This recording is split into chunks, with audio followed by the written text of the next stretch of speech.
previo a lo que va el Señor a hablarnos esta tarde, su palabra. Hermanos, abran sus Biblias. Vamos a seguir trabajando en el libro de Lucas. Este es un libro que nos enamora para que nos metamos en él, estudiarlo, digerirlo, predicarlo, proclamarlo. Y hoy no va a ser la excepción de toda esta serie de mensajes que estamos trayendo. Y fíjense que todavía estamos en el capítulo 1. Creo que el largo camino nos espera porque son 24 capítulos. Pero les aseguro, hermano, que vamos a disfrutar muchísimo de este libro, como deben ser las cosas del Señor. Capítulo 1, sigan su lectura, por favor, allí en el versículo 28 en adelante. Dice la Biblia, la palabra del Señor así: al sexto mes, el ángel Gabriel fue enviado por Dios a una ciudad de Galilea llamada Nazaret, a una virgen desposada con un varón que se llamaba José, de la casa de David, y el nombre de la virgen era María.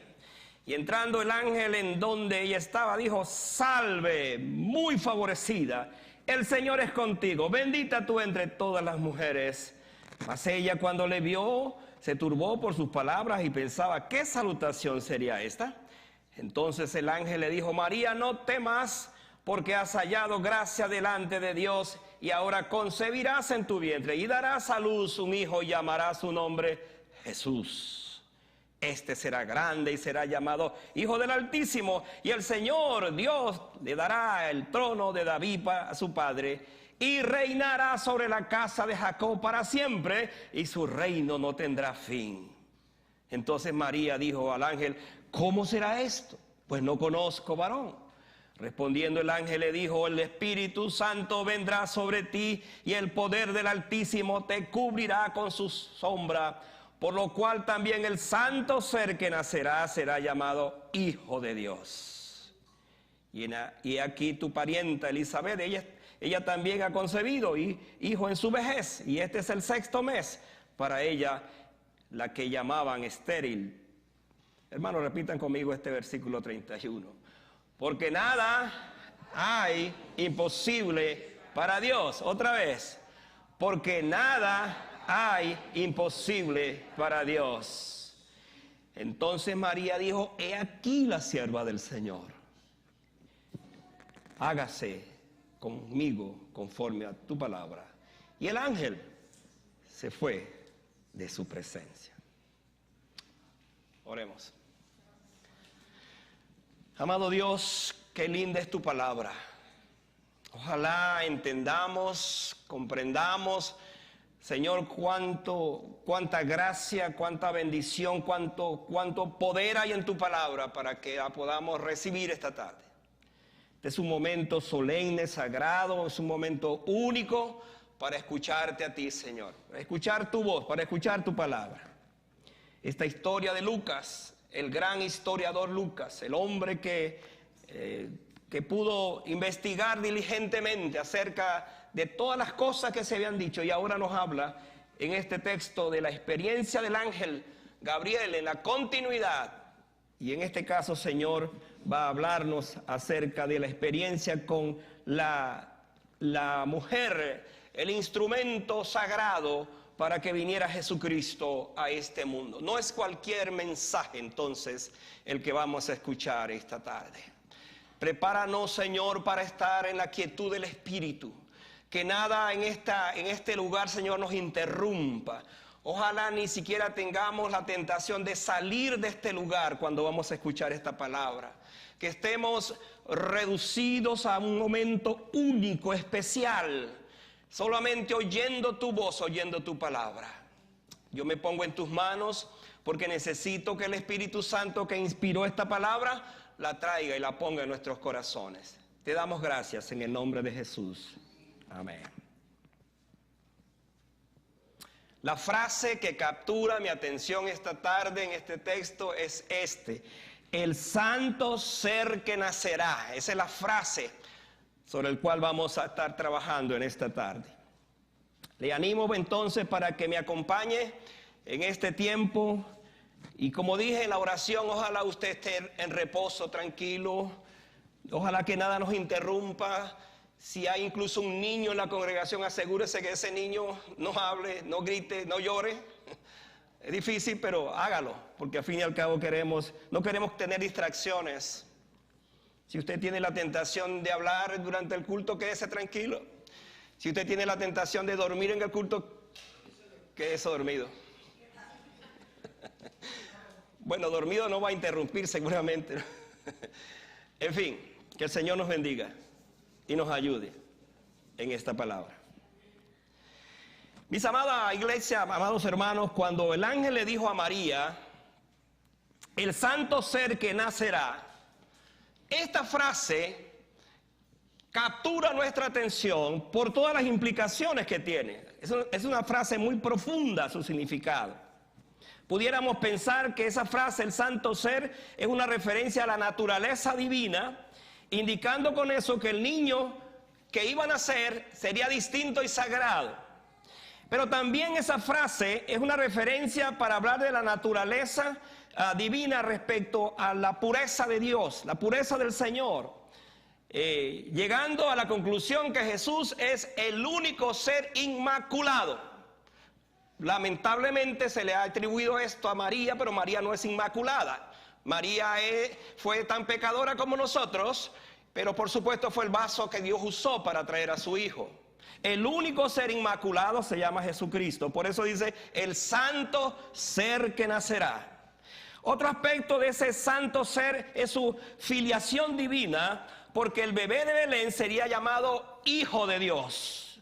Subrayando esto, la paternidad divina que hay entre el Hijo que va a nacer y el Padre, Dios en este caso. Pero también, y además de esto, ese santo ser cumpliría la esperanza mesiánica que esperaba Israel. Israel esperaba por un Mesías Salvador. Entonces, ¿qué sucedió? Que cuando Jesucristo vino, se cumplió entonces en ese santo ser ambas profecías, tomando en cuenta entonces que era el Mesías esperado, pero a la vez era el Hijo de Dios. Y sobre todas las cosas también, esta frase, el santo ser que nacerá, los teólogos han dicho que eso es lo que se conoce como la unión hipostática. Es una palabra quizás nueva para usted, pero se refiere precisamente a esa unión, a esa naturaleza doble que Jesús tiene, que es humano y que es divino. Entonces, cuando nosotros vamos a trabajar esta tarde en este texto, tenemos en nuestra mente y corazón la idea de un ser que es humano, pero es divino a la vez. Estamos hablando de Dios, estamos hablando de su Hijo, estamos hablando de Jesucristo. Hermanos, como dije, es un texto maravilloso. Nos preguntamos esta tarde, ya para venir, como quien dice, aterrizando lo que vamos a plantear. ¿Quién sería entonces aquel bebé anunciado? Déjeme darle estos datos. Ese bebé cuando nació ya había creado a su mamá y era tan viejo como su papá, era más viejo en este caso que su papá. Cuando ese bebé nació, ya había hecho el mundo, incluyendo el pesebre, diríamos la paja del pesebre, él había creado también, donde fue recluido. Cuando ese bebé nació, ya había creado la estrella que guió a los magos o a los sabios del oriente para que llegaran a ver al niño, a ver al bebé. Cuando ese bebé nació, la profecía decía de él que iba a tener, era el único niño que se le profetizó 5 nombres y que los 5 nombres que tenía en este caso pues fueron nombres que se aplicaron a él. ¿Cuáles fueron esos nombres? Según Isaías 9:5 dice que él era admirable, consejero, Dios fuerte, Padre eterno y príncipe de paz.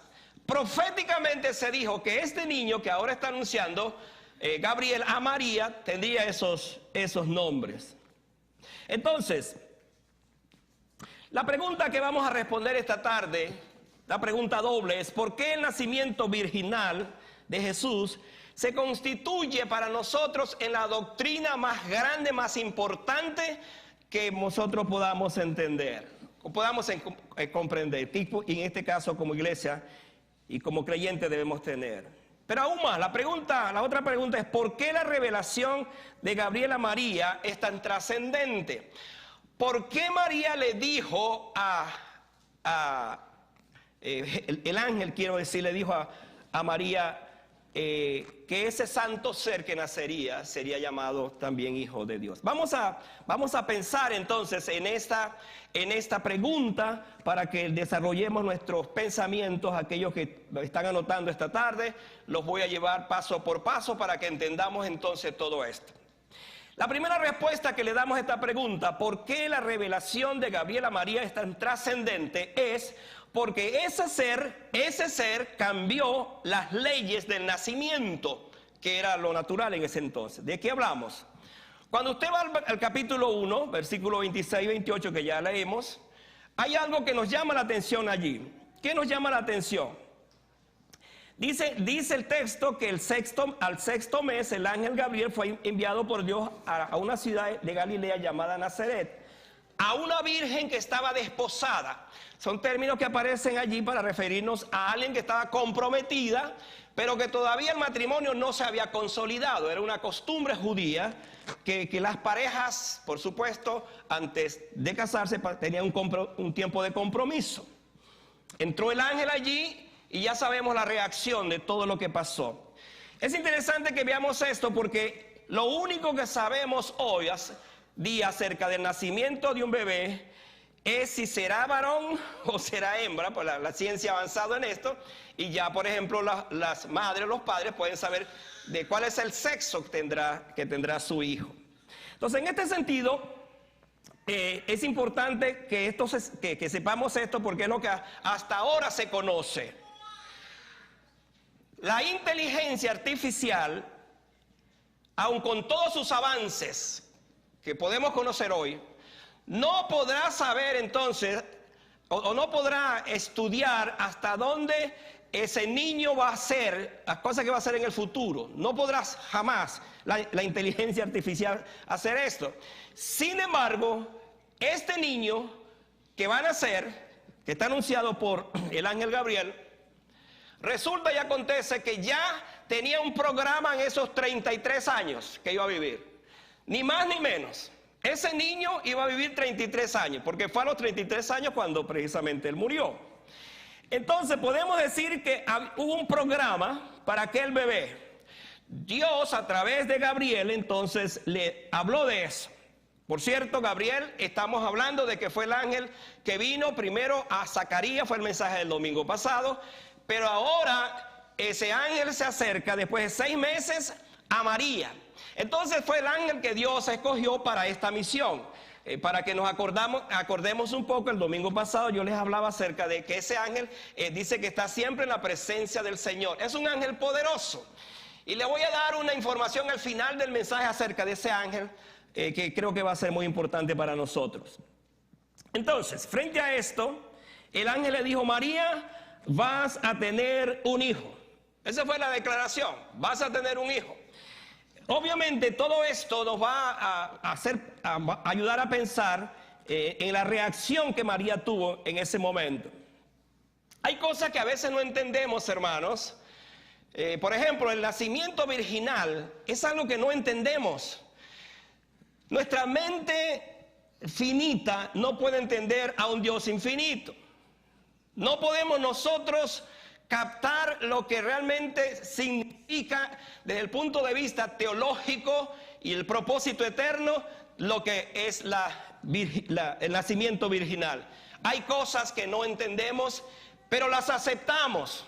Las aceptamos porque son así. Por ejemplo, hay algo que usted y yo a lo mejor no entendemos. ¿Cómo es que una vaca negra come pasto verde, da leche blanca y cuando se bate sale mantequilla amarilla? No entendemos eso. No sabemos cómo explicar eso. Pero resulta que es así. Entonces, cuando hablamos del nacimiento virginal de Jesús, hay cosas que usted y yo entendemos. Pero hermanos, lo importante aquí no es si yo lo entiendo o no, sino que yo lo acepto por fe. Y gracias a esa aceptación por fe, es que nosotros ahora podemos estar en este lugar adorando a un Dios que vive y que es poderoso. Eso es maravilloso. Entonces la pregunta hecha por la Virgen fue esta: ¿cómo será esto? Pues no conozco varón.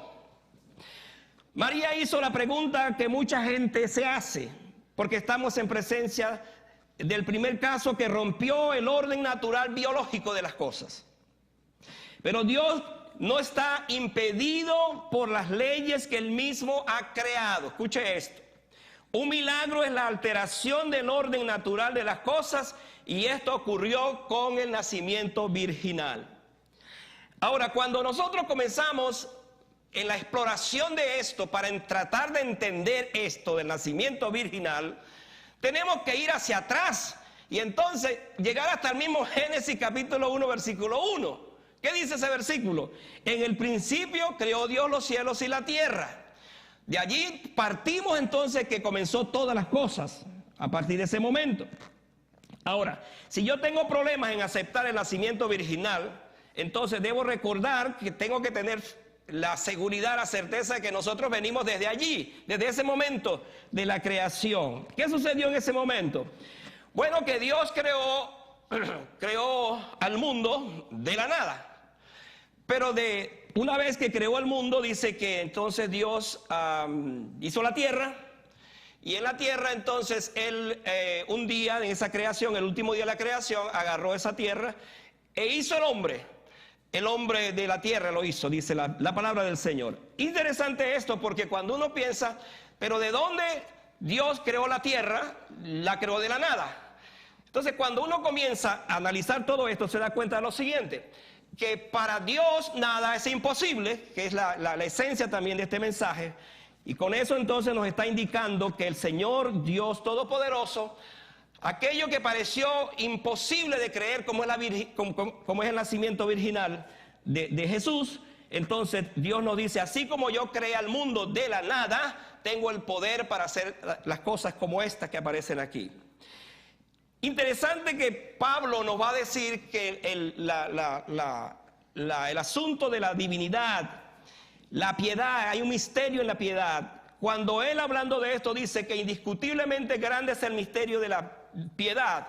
Dios fue manifestado en carne, justificado en el Espíritu, visto de los ángeles, predicado a los gentiles, creído en el mundo, y luego dice, y recibido arriba en gloria. Todo eso resume entonces el propósito por el cual vendría Jesucristo posteriormente. Y esto se conoce como un nacimiento que rompió todos los estándares que se conocían y que se conocen hasta el día de hoy. ¿Por qué? Porque el nacimiento de Jesús no fue un nacimiento normal o natural como es un nacimiento normal de un niño. Esta es la primera verdad que encontramos aquí. Pero hay otra verdad, respondiendo a la pregunta, es porque ese ser tendría una doble naturaleza. Ahora vayan conmigo al versículo 31. Y ahí vamos a encontrarnos con esta declaración. Y ahora concebirás en tu vientre y darás a luz un hijo y llamarás su nombre, ¿cómo se va a llamar? Jesús. Aquí tenemos que pararnos para analizar esto, porque la primera cosa que escuchó María es que ese nombre, el niño se iba a llamar Jesús. Ahora, vamos a entender bien esto, porque durante el tiempo, cuando llegó Jesús, había muchos Jesús en esa ocasión. Varios de ellos fueron reconocidos. Pero, mi amada iglesia, solamente un Jesús llamado el Hijo de David tenía que aplicarse precisamente a este niño que nació en Belén. Había muchos Jesús, pero solamente se esperaba un solo Jesús que iba a ser el Mesías. En este caso su nombre tenía que ver Jesús, el Hijo de David. Cuando Jesús creció y comenzó a hacer los milagros, varios de los enfermos, los ciegos o los paralíticos o los leprosos, el grito que ellos expresaban era: Jesús, Hijo de David, ten misericordia de mí. Otra vez, hay un solo hombre en la Biblia que se llama Jesús, y es Jesús el hijo de David. Y esto es importante porque el ángel le dice a María, se llamará Jesús. Y cuando seguimos revisando esto, este Jesús, dice Mateo por allá a 1:11, que él salvará a su pueblo de sus pecados. Entonces aquí va cambiando el asunto, porque no era cualquier Jesús, era un Jesús salvador, pero no salvador de un yugo romano, era salvador de los pecados. Y nosotros hasta el día de hoy entendemos que ese mensaje que le presentó Gabriel a María es lo que entendemos hoy, el Jesús que vino para perdonar nuestros pecados y limpiarnos de toda maldad. Interesante que en la Biblia aparece 17 veces el nombre de Jesús, hijo de David, para entender entonces que ese Jesús específicamente era hijo de David. Ahora uno se pregunta, ¿cómo es que Jesús fue hijo de David si él vino 1000 años después? La respuesta es que todo lo que se había dicho acerca de ese hijo, de ese bebé en este caso, y de ese hombre que se llamaría Jesús, es porque en efecto él cumpliría la parte profética. Se había dicho en 2 Samuel 7, 12 al 16, esta expresión: y cuando tus días se han cumplido, hablando a David, y duermas con tus padres, yo levantaré después de ti a uno de tu linaje, el cual procederá de tus entrañas y afirmará tu reino, y ese reino no tendrá fin. Entonces el ángel aquí se le aparece y le dice a María: María, el hijo que vas a tener es conforme a la escritura, viene del linaje de David, y su reino no tendrá fin.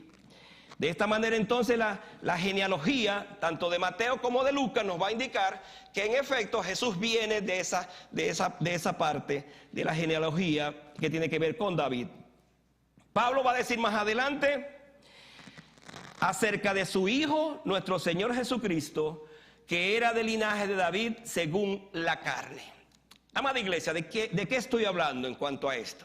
Ese nombre Jesús, para nosotros, simplemente significa que Él es nuestro único y suficiente Salvador, que no esperamos a otro, que no queremos otro, y que Él es el único que puede salvarnos.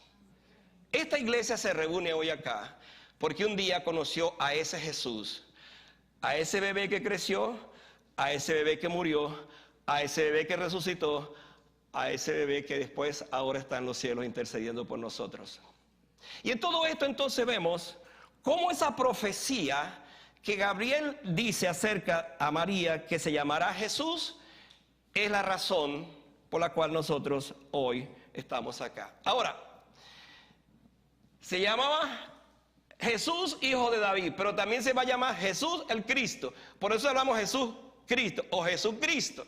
Entonces, cuando conectamos las dos palabras, Jesús, el Salvador, el Cristo es el Mesías. Simplemente estamos repasando lo que ya creemos, pero para que entendamos bien el mensaje en este caso del ángel. Ese niño se llamaría Jesús, pero no cualquier Jesús. Él era el Mesías prometido, él era el descendiente de David, pero aún más, voy a la otra parte en este texto, versículos 32 y 33.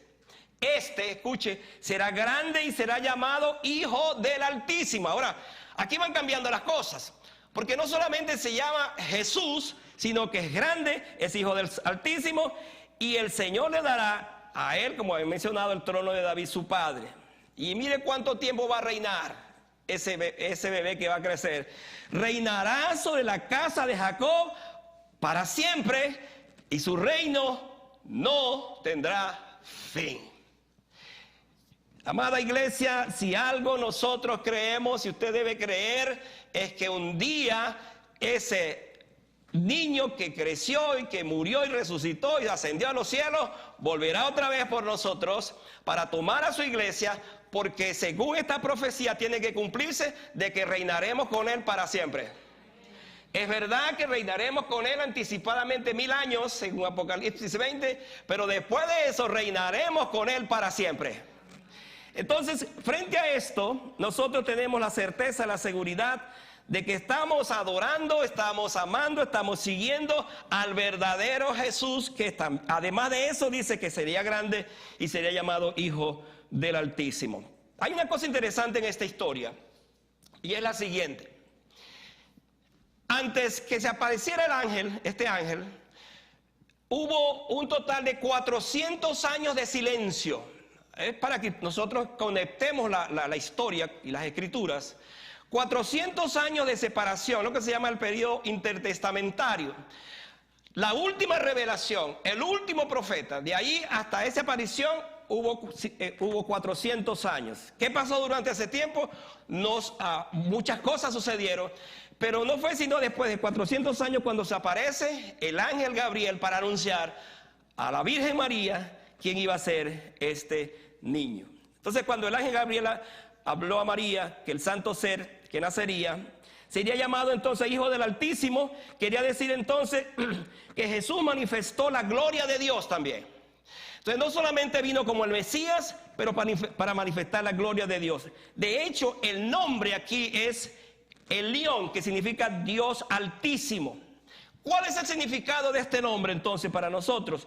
Es una referencia a la soberanía de Dios y el hecho de que nadie es superior a Él, más exaltado o más poderoso que Él. No hay un Dios sobre Él, porque Él es Dios todopoderoso. Y se cumple entonces en estas palabras que sería llamado Hijo del Altísimo.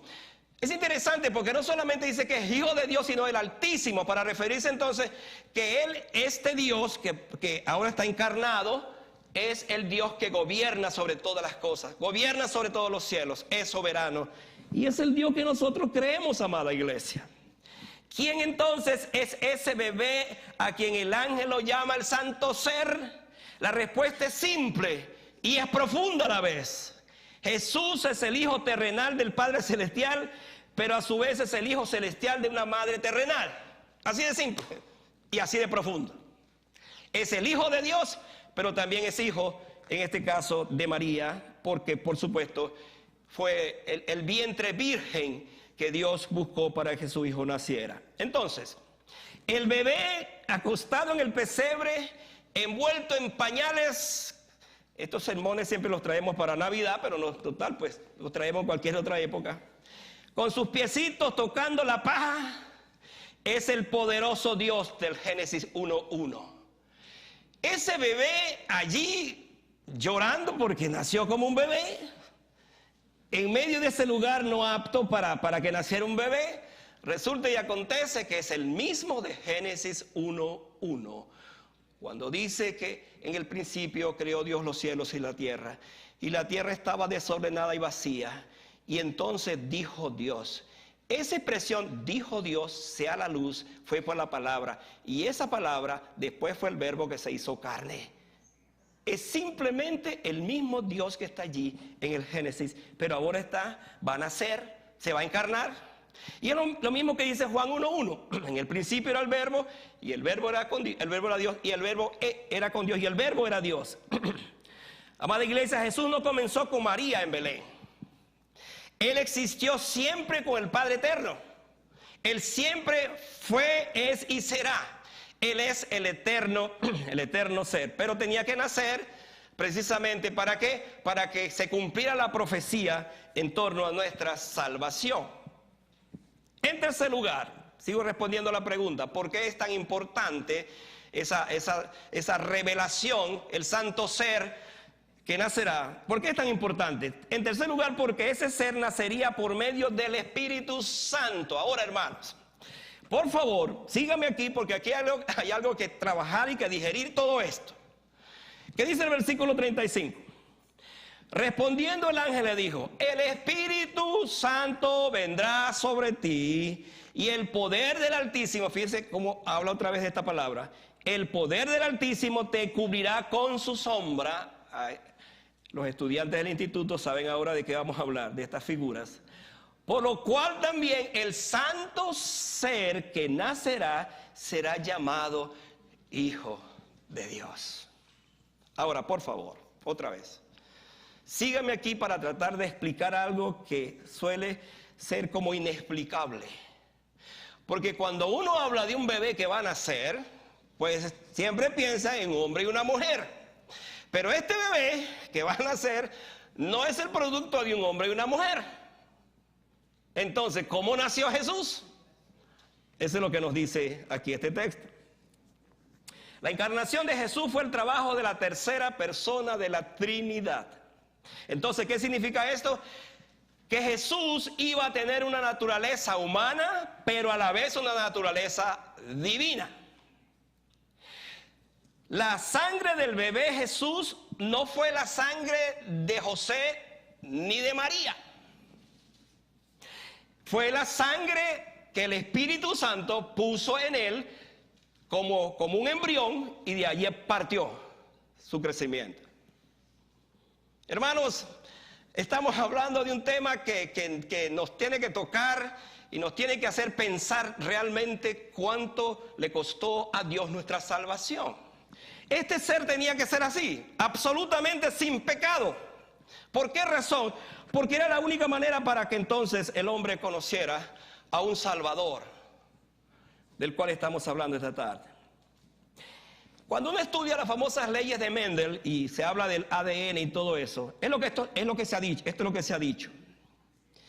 Cada uno de nosotros es la suma excesiva o dominante de características de sus dos progenitores. Esto es, papá o mamá. Todo lo que había en su papá y en su mamá está en usted. Estas características pudieran ser recesivas o dominantes, todas están allí. Por eso es que a veces decimos, es que yo saqué el carácter de mi mamá, o saqué el carácter de mi papá. Y ahí entonces decimos, bueno, pues yo actúo así porque pues mis padres me transmitieron el ADN. Por cierto, es interesante pensar en esto porque en verdad nosotros no heredamos a nuestros padres el carácter. El carácter es la suma de hábitos con el cual nos formamos. ¿Qué tenemos de nuestros padres? El temperamento. Y algunos especialistas clasificaron los temperamentos en sanguíneos, coléricos o melancólicos para decirnos que nosotros tenemos el 50% de uno de esos temperamentos, el 20 y el 20 y el 10 de los demás. Entonces de repente usted tiene un temperamento sanguíneo, colérico, porque pues esa es la suma de todas las cosas con el cual sus padres allí lo crearon. Ahora, la pregunta es, ¿qué temperamento tenía Jesús? Hermano, él tenía el temperamento del Padre porque él viene del Padre, viene de Dios. Estamos hablando entonces que su naturaleza es una naturaleza, por supuesto, es humana porque viene de María, pero es divina porque viene de Dios. Vamos a pensarlo de esta manera. Si Jesús proveniera solamente de dioses, vamos a hablar de estos términos, entonces él tendría una sola naturaleza, la divina. Pero si viniera solamente de un hombre y una mujer, su naturaleza sería absolutamente humana y por supuesto sería pecadora o pecador. Entonces, ¿cómo arregló Dios todo esto? Pues envió al Espíritu Santo para que el Espíritu Santo precisamente hiciera este trabajo de la concepción. Entonces tenemos el hecho de saber que Dios puso o permitió al Espíritu Santo, la tercera persona de la Trinidad, que pusiera en María el embrión, pero con esa naturaleza, por supuesto, en este caso, una naturaleza orientada desde el punto de vista humano, pero también divino. Entonces, esto nos lleva a la siguiente conclusión. Jesucristo no es mitad Dios y mitad hombre. Esas concepciones se discutieron por muchos años. Él es el Hijo del hombre y es el Hijo de Dios. De esta manera Él vino como el Hijo del hombre para que nosotros podamos ser hechos hijos de Dios. Ahora, fíjense lo interesante de todo esto. Dios permitió este nacimiento virginal y divino para que nosotros entonces tuviéramos conexión con alguien que es humano, porque eso es nuestro Señor Jesucristo, es un ser humano. Igual que nosotros, pero con la diferencia que no tiene pecado. Por lo tanto, su naturaleza divina y humana la colocó el Espíritu Santo. Dice el texto, el poder del Altísimo te cubrirá con su sombra. Ahora, síganme aquí también porque es muy importante explicar esto. Dice el texto, el poder del Altísimo te cubrirá con su sombra.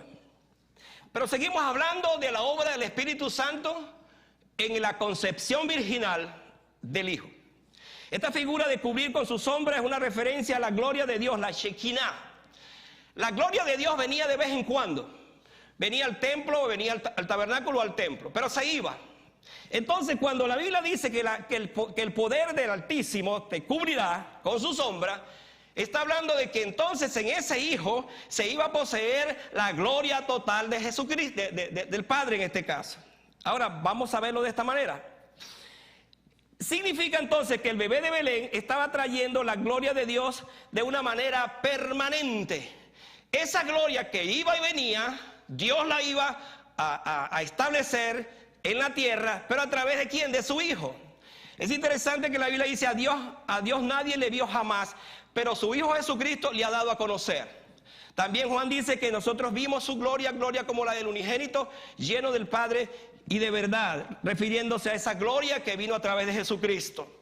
Como alguien lo definió, Jesucristo tabernaculizó, se hizo. Al hacerse hombre, entonces trajo la gloria de Dios, y esa gloria de Dios la tenemos nosotros. Esa gloria de Dios ha sido puesta en nuestros corazones. Esa gloria de Dios reside en nuestras vidas por la presencia misma de Jesucristo.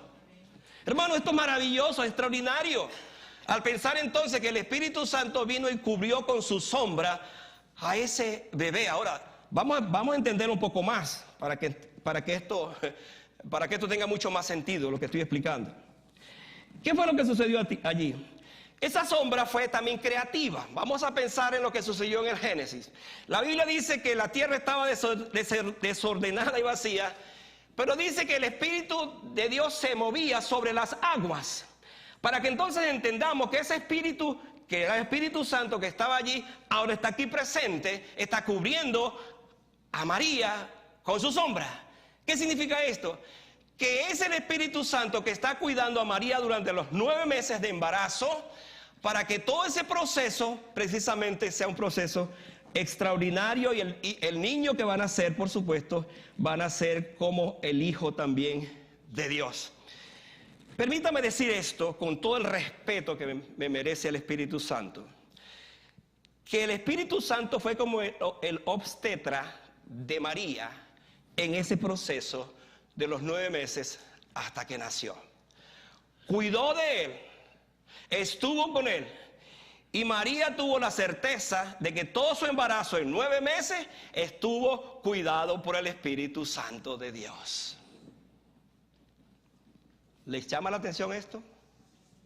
¿Habíamos pensado en esto? Eso es la obra que Dios hizo en ese bebé, para que nosotros en esta tarde, reunidos en esta iglesia, en este lugar, entendamos cuánto le costó a Dios este proceso de salvación, porque además de eso después le iba a costar la muerte de su Hijo. Pero ahora estamos hablando de esta encarnación. Era la única manera como ese Hijo pudiera encarnarse en un vientre virgen como era María, para que entonces el Espíritu Santo, quien fue el que trabajó allí, pudiera mostrarnos posteriormente, por supuesto, en este caso, al Hijo también de Dios. Por eso es que Jesucristo es Hijo de Dios, pero es Hijo del hombre. Ambas cosas, como dije, no son dos naturalezas, no es mitad uno y mitad la otra, es 100% Dios, 100% hombre. Y voy a mi último pensamiento, la última respuesta a la pregunta: ¿por qué es tan importante la declaración el santo ser que nacerá? ¿Por qué fue importante para María, pero por qué es importante para nosotros?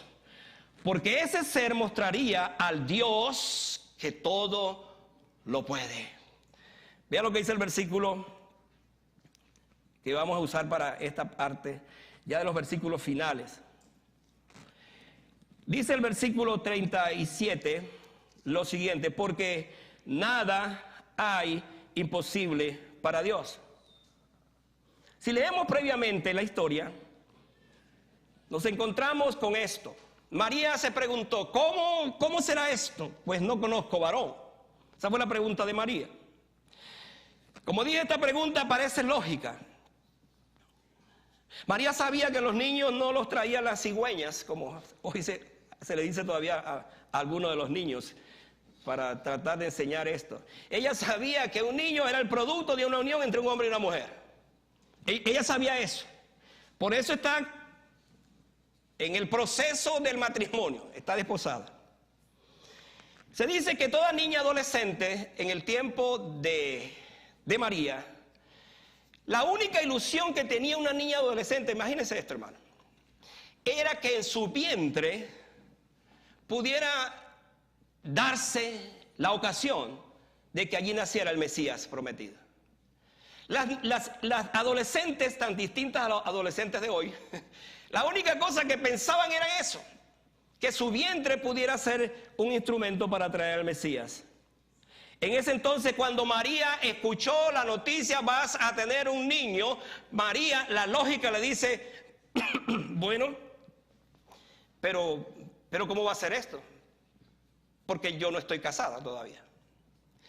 Era lógica esa pregunta. Por cierto, esta pregunta que le hace el ángel, que se hace María, también se la hizo Zacarías. Cuando el ángel le dice a Zacarías que su esposa iba a tener un bebé a los 70 y tantos años, dice, ¿cómo va a ser eso? Mi esposa es estéril, nosotros estamos en edad avanzada. Y es interesante que María estuvo confundida con la pregunta, pero no fue incrédula, como el caso de Zacarías, que sí fue incrédulo, y por eso duró 9 meses mudo. Ahora estamos en presencia de algo maravilloso, porque el ángel, aun con esa pregunta, pudo confundir a María, pero inmediatamente entonces él le dice, María, no te preocupes, porque nada hay imposible para Dios. Entonces María seguramente pensó, ciertamente me acuerdo de esta historia. ¿Cuál historia? Me acuerdo de la historia de Abraham y Sara. Sara tenía 90 años, Abraham tenía 100 años y fue visitado también por ángeles. Por cierto, 3 ángeles poderosos. Y si no sabía, uno de esos ángeles era el Cristo preencarnado, que ahora Gabriel está anunciando a María que iba a nacer. ¿Cómo se explica todo esto? Pues Abraham y Sara recibieron la visita de esos ángeles. ¿Y qué le dijeron? Le dijeron a Abraham, tu esposa va a ser madre, va a tener un bebé. La Biblia dice, el texto dice que María se rió, por supuesto, se rió y también, ¿cómo va a ser esto? Tengo 90 años, ¿cómo es que voy a tener un bebé? Es imposible. Pues el ángel, cuando en efecto estaban hablando al respecto, el ángel le hizo esta pregunta. El ángel en este caso era el Cristo preencarnado ya. ¿Hay para Dios alguna cosa difícil? Cuando se conecta esta pregunta con esta hora, se entiende entonces cómo Dios desde mucho antes estaba preparando el terreno para revelar lo más importante que era en este caso el nacimiento del Hijo del Hombre, el nacimiento de Jesús. Amada iglesia, con esto entonces concluimos esta tarde que si bien es cierto, pareció imposible ese nacimiento, pareció que no cabía en la mente, la lógica humana no nos permite entender que un bebé va a nacer de un vientre virgen sin una relación entre un hombre y una mujer, pues la conclusión es que para Dios no hay nada imposible. Y esta promesa es también para el creyente de todos los tiempos. Fue dada a María porque ella usaría su vientre virgen para el cumplimiento de la promesa de la salvación en la persona de Jesucristo, pero esa promesa también el Señor nos la da hoy también. Esa misma promesa. ¿Cuál es la promesa? Pues que para Dios no hay nada imposible. Quizás usted esta tarde esté escuchando este mensaje y está preguntándose, bueno, la verdad es que hay cosas en mi vida donde yo no veo salidas. Ahora vamos a aterrizar con este mensaje. Vamos a aplicarlo en esta parte. Y usted dice, no, pues no hay salida. No tengo salida a mi crisis, a mi circunstancia. Por mucho tiempo estoy esperando un milagro y no se da ese milagro. Le voy a recordar esto, lo que dice Isaías 59, 1 y 2. He aquí que no se ha cortado la mano de Jehová para salvar, ni se ha agravado su oído para oír. Esa es la primera parte. Pero entonces tenemos que escuchar la otra parte. Porque usted está pensando, bueno, ¿por qué si esta palabra me dice que no hay nada imposible para Dios y yo le he pedido que Él intervenga en esto, qué está pasando? ¿Por qué no ha sucedido? Bueno, interesante que el profeta dice, pero vuestras iniquidades han hecho división entre vosotros y vuestro Dios, y vuestros pecados han hecho ocultar de vosotros su rostro para no oír. Entonces yo tengo que revisar algunas cosas cuando le estoy pidiendo a Dios la intervención de su milagro en mi vida, porque creo que para Dios no hay nada imposible, pero hay cosas en mi vida que están haciendo imposible la obra del Señor. ¿Qué pasó entonces al final con María? Bueno, dice el texto que ella dijo: he aquí tu sierva, hágase conmigo conforme a tu voluntad. Ahora, cuando conectamos todo esto, hermanos, nos damos cuenta de esta declaración final de María. ¿Qué? ¿Cuál fue? Una declaración de confianza, una declaración de fe, una declaración de seguridad. Señor, si tú lo dices, entonces yo lo creo. Y eso es lo que pasa de igual manera en este asunto de creerle a Dios o no creerle. De tener la seguridad de que si Él lo dijo, lo va a hacer. De creer, como dice este texto, que todas las cosas son posibles para Él, pero en ese contexto. Entonces María dijo: Señor, si tú lo dices, yo lo creo. Usted puede imaginarse a María diciendo esto al ángel. ¿Sabe lo que pasó? Que cuando María dijo eso, el ángel se fue. Y a mí me llama la atención este detalle, porque la Biblia, hermano, hay que verla en todos esos detalles. ¿Por qué se fue el ángel? Porque cumplió con su trabajo. Primero vino 6 meses antes a Zacarías y a Elizabeth. ¿Por qué vino a ellos? Porque ellos iban a ser los papás de Juan el Bautista. Juan el Bautista iba a preparar el camino a este bebé que iba a venir. 6 meses después viene María, y después que María dijo: sí, Señor, acepto, creo eso, se fue. Ahora, yo he pensado esto, hermanos, que este ángel tan poderoso que vino, le dio esta noticia a María, y María quedó satisfecha. Ese ángel que es tan poderoso, yo creo que va a ser entre los que van a venir con el Señor Jesucristo, que dice por allá en Mateo 25, 31, que Él vendrá con sus ángeles poderosos. Es interesante que uno de esos ángeles dice que tocará la trompeta de Dios, y es Miguel. Pero en esos ángeles poderosos debe estar Gabriel. ¿Para qué? Para anunciar entonces que ese bebé que nació en Belén y que ahora está vestido de gloria, en la más excelsa gloria que se pueda pensar, va a descender entonces del cielo, y ese será uno de los ángeles que vendrán precisamente con él, para que la iglesia del Señor, que va a ser arrebatada y va a ser entonces levantada, esté para siempre con el Señor. Y hermanos, en todo esto solamente vemos el programa del cielo en cuanto a la salvación. ¿Sabe por qué? Porque no hay nada imposible para Dios. Si usted se le olvidó todo lo que dije esta tarde y agarra esta frase, la captura, la hace suya para su necesidad, pues que el Señor le bendiga en ese sentido. Y es esto: no hay nada imposible para Dios. María, otra vez, para que oremos, dijo: he aquí la sierva del Señor, hágase conmigo conforme a tu palabra. ¿Sabe que lo más difícil para un creyente es no decir, sino hacer esto? Podemos decir: Señor, yo quiero hacer tu voluntad, pero ¿sabe qué? Salimos de acá y hay otras cosas que ya están programadas en mi vida, y lo último que voy a hacer es la voluntad de Dios. Entonces el llamado de este texto es que si, así como María dijo: hágase conmigo conforme a tu voluntad, que yo pueda decir: Señor, en este momento tengo muchas situaciones en mi vida, pero ¿sabe qué? Yo quiero hacer tu voluntad. ¿Sabe por qué? Porque creo lo que me has dicho esta tarde. Me has dicho que no hay nada imposible para Dios. Vamos a estar de pie para que oremos al Señor.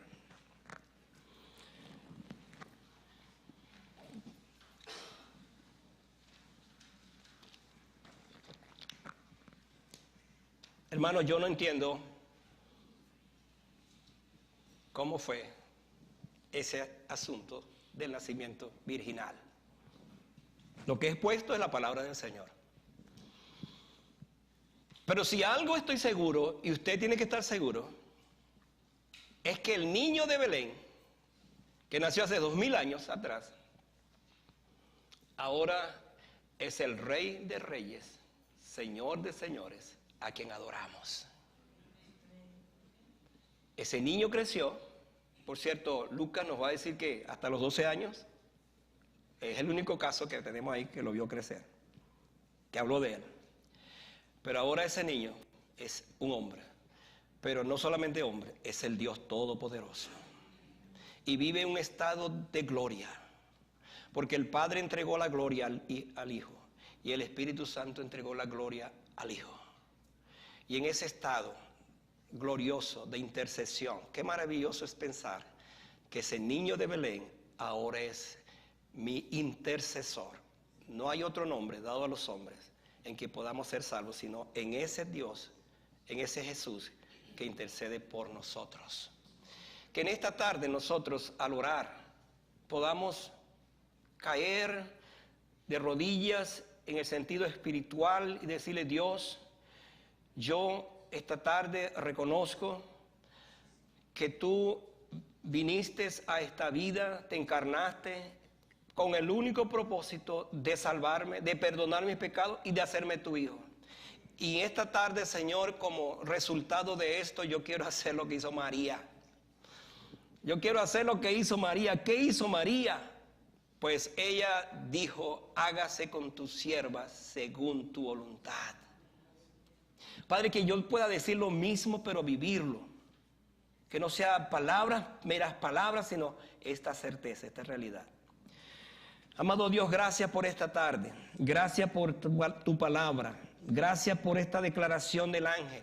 El santo ser que nacerá será llamado Hijo del Altísimo. Será llamado Hijo de Dios. Será llamado Jesús.